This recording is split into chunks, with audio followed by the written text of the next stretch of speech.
Hi guys, welcome back. Today we're going to review Season 2's Episode 7 of The Lord of the Rings, The Rings of Power, which has been titled Doomed to Die. The episode begins with Celebrimbor having a fresh breeze of air and then making the rings, where he has already forged the bands. But then we see how the Feanor's hammer is missing a diamond. Here we also see a mouse, and he does feel odd because as soon as Annatar arrives, the diamond comes back on the Feanor's hammer, where he just came to check the progress, and then he gets back to work. Outside the bubble of the Deceiver, we see how half of the Eregion is in pieces and in fire, and Annatar is seen telling them how he is taking the command, where he also tells Myrddania how Celebrimbor has now lost his mind.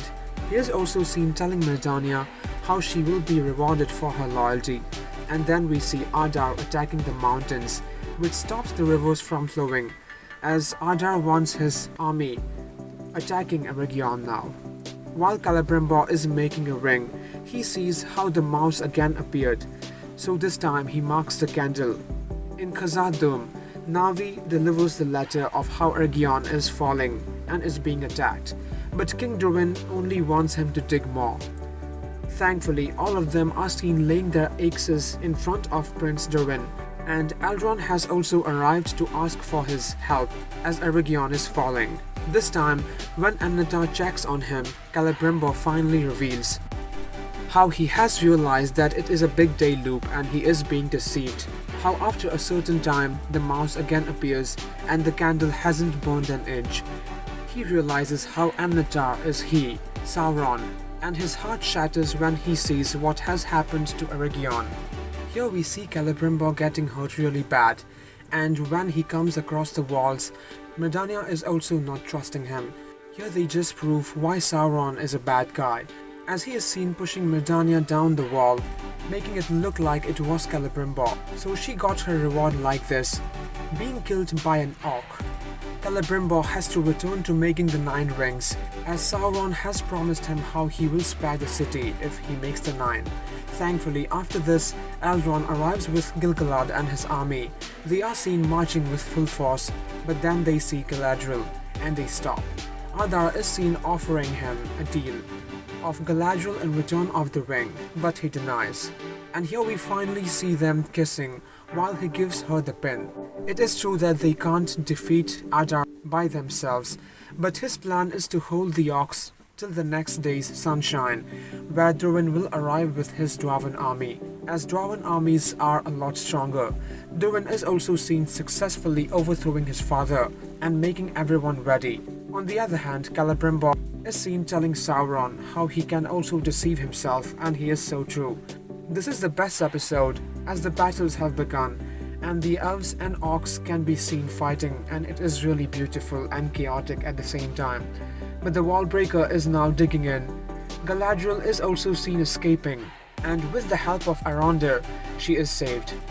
Here she also convinces him to fight with her, and they both are seen going to Eregion through a secret Dwarven tunnel. Elrond's friends are now dying, where a lady, despite being shot by multiple arrows, kills an army of orcs around the wallbreaker. Celebrimbor finally finishes the rings, but as he is chained, here he just says, "Whose will is more mightiful?" and he cuts his own thumb without a scream, as he can't let the rings be around Sauron. He is foreseen getting caught by the armymen, and they don't even believe him when he tells them how he has to go. But then Galadriel arrives, and she takes a stand for him, as he is the one who built the city. They finally believe both of them, where Commander Melagil is seen assuring her that he is on Celebrimbor's side, and then Celebrimbor asks her to leave with the rings. Arondir is also seen helping the others to kill a lot, but then we see Adar living the giant one, despite his soldier telling him how he will kill orcs too, where Arondir is seen warning Elrond just on time, as he almost gets killed. And then the king, Gil-galad himself arrives, and all 3 of them are seen killing him. But then the sad thing is that all of Celebrimbor's soldiers are killed by Sauron, and he says Celebrimbor will give him the 9. But earlier we also came to know how King Durin is cutting his soldiers himself. Prince Durin has to call his army back, as the demon will now get out. Elrond is seen hoping how Durin will come, but Adar is again seen marching with a big army, and then the soldier he sent also arrives and tells him how the Dwarven army has been recalled. We also see Arondir getting killed by Adar as he is a lot stronger, and then Elrond is also tossed like an insect by Adar, and he also has Nenya. This is so far the saddest episode, but it is also one of the best. A lot of people died, but every scene was amazing. A 10 on 10 overall. So guys, stay tuned for further more updates, and if you guys enjoyed, please like, comment, share and subscribe if you haven't. Also let me know in the comments what do you think about this. Thank you.